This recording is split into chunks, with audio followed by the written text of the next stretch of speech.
Selamat berjumpa kembali dalam layanan audio Sahabat Seperjalanan. Hari ini adalah hari Rabu 20 Mei 2026. Tema renungan saat teduh kita dengan judul Rencananya Terbaik.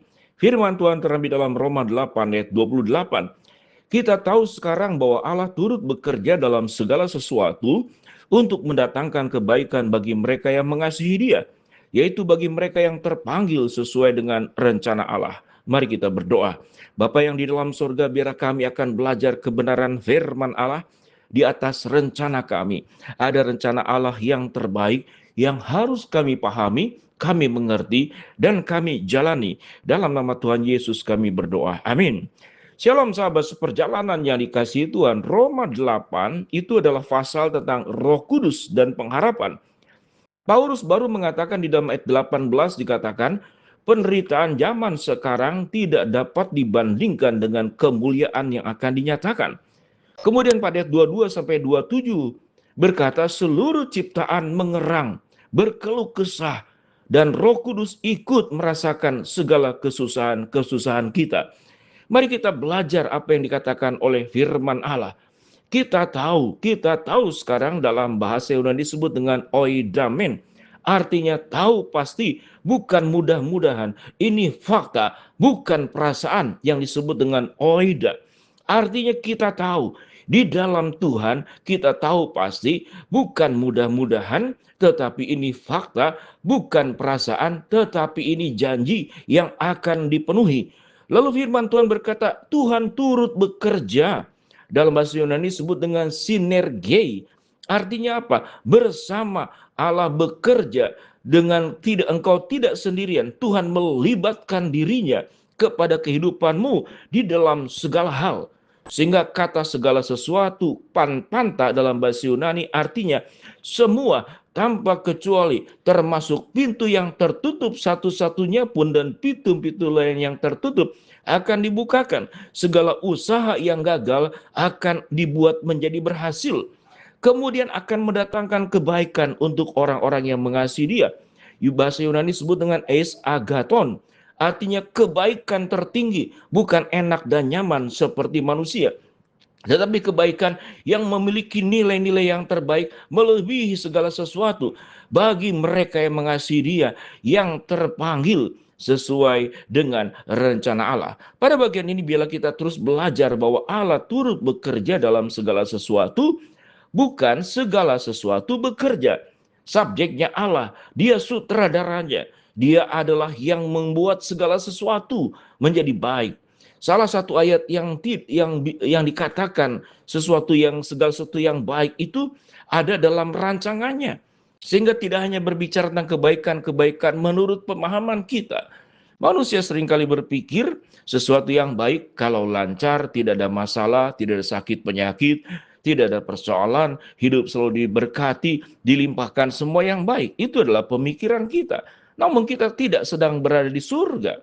Kita sedang berada di dalam dunia yang penuh dengan dosa. Manusia berdosa di mana-mana. Manusia berdosa di mana-mana. Mereka melakukan dosanya juga. Sehingga kesulitan dan penderitaan selain akibat dosa, setelah manusia jatuh di dalam dosa Adam dan Hawa, tetapi karena dunia ini kumpulan orang-orang berdosa. Ada yang baik, ada yang diubahkan oleh Allah, ada yang mendapatkan katakanlah wahyu secara umum, dia belum mengenal Tuhan.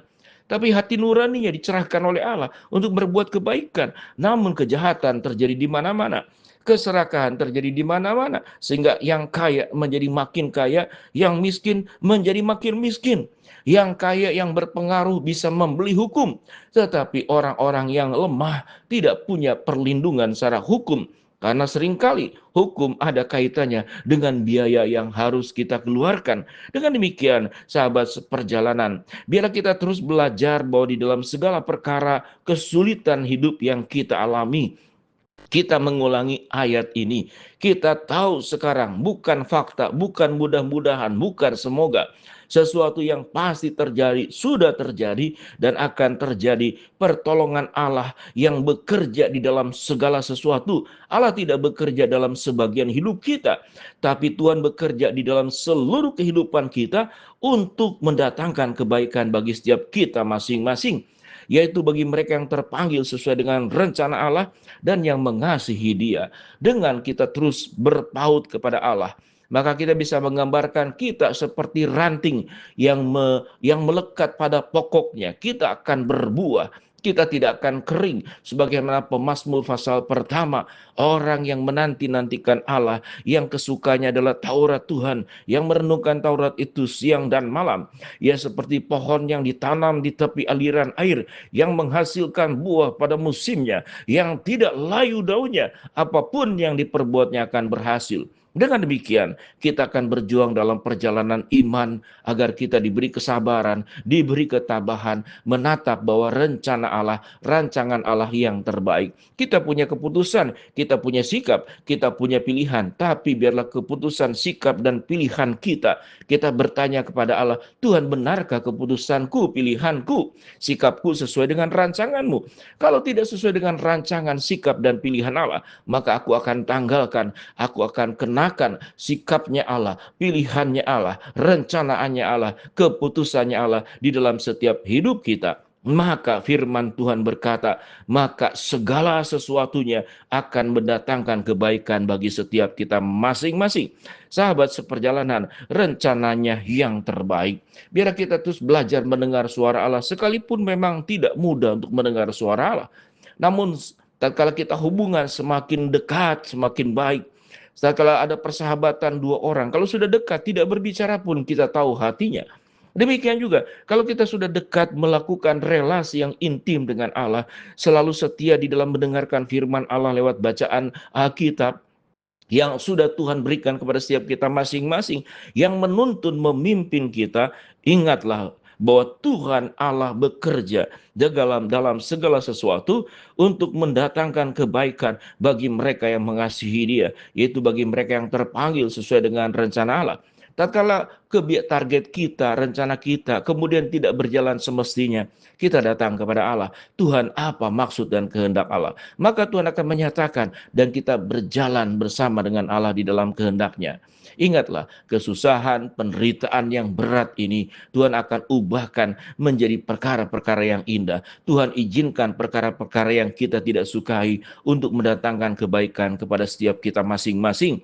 Tentu semuanya ini tidak mudah dipahami kalau kita tidak sabar, kalau kita kemudian menutup telinga kepada suara Tuhan, menolak kepada rencana Allah, maka hidup kita tentu akan mengalami kesusahan karena kita berjalan sendiri, tidak menghadirkan Tuhan dalam hidup kita. Dengan demikian sahabat seperjalanan, bila kita terus menetapkan seluruh hidup kita yang kita sedang kerjakan, setiap langkah yang kita akan lalui ke depannya, baik untuk kita pribadi, untuk keluarga kita, untuk orang-orang yang kita cintai, untuk masa depan kita, untuk pekerjaan kita, untuk anak dan cucu kita, untuk kesehatan, untuk ekonomi, untuk segala permohonan-permohonan yang kita doakan, kita sampaikan kepada Allah.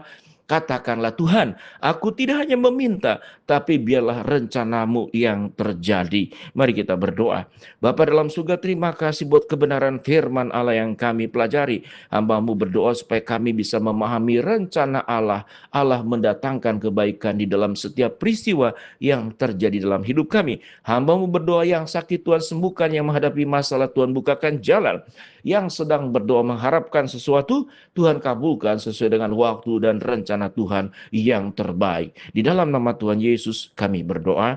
Amin. Shalom. Tuhan memberkati kita semua.